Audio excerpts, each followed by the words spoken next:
नमस्कार, मी अक्षता. त्रिशाच किचनमध्ये आपलं स्वागत आहे. तर इथे 4च साहित्य घेतलेलं आहे. तर तुम्ही म्हणाल 4 साहित्यापासून काय करणार आहेत?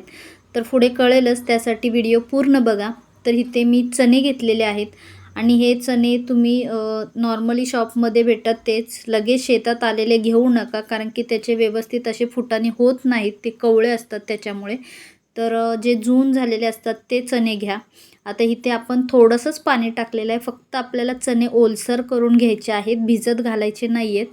आणि चिमूटभर हळद आणि मीठ. आता हे सर्व चणे आपल्याला एकसारखे भिजवून घ्यायचे आहेत. हे चणे भिजले की व्यवस्थित फुटतात, त्याच्यामुळे आपल्याला चणे एकसारखे भिजवून 20 मिनटं असेच ठेवायचे आहेत. हे 20 मिनटं होईपर्यंत आपण कढई गरम करून घेऊया आणि मीठ.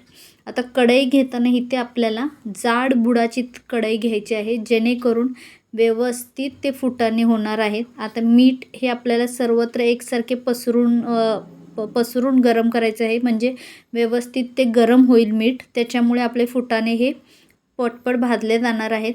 आणि इथे आता मीठ गरम झालेलं आहे. आता आपण इथे चणे टाकून घेऊ.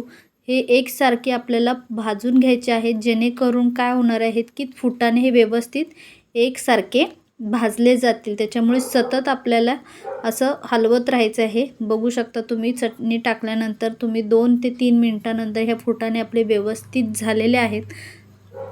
आणि हे फुटाणे तुम्ही मुलांना मधल्या वेळेत करून देऊ शकतात, कारण की चणे आपल्या घरात नेहमीच असतात. आता सेकंडसुद्धा मी असंच करून घेत आहे. आणि ह्या चण्यापासून तुम्ही शेक, लाडू किंवा असे पण खाऊ शकतात. त्याच्यासाठी हे खूप जबरदस्त आपले असे फुटाणे तयार होतात, आणि ते सुद्धा अवघ्या 20 मिनटात. तुम्ही म्हणाल 20 मिनटात होतं का? तर हो, नक्कीच 20 मिनटात हे चणे होतात. फुटाणे बघू शकता तुम्ही, एकसारखे असे पूर्णपणे भाजले गेलेले आहेत. आणि बघा तुम्ही, एकाच 2 ते 3 मिनटामध्ये बघा आपले फुटाणे किती मस्त असे तयार झालेले आहेत. व्हिडिओ आवडल्यास व्हिडिओला लाईक, शेअर, कमेंट आणि चॅनल सबस्क्राईब करायला विसरू नका.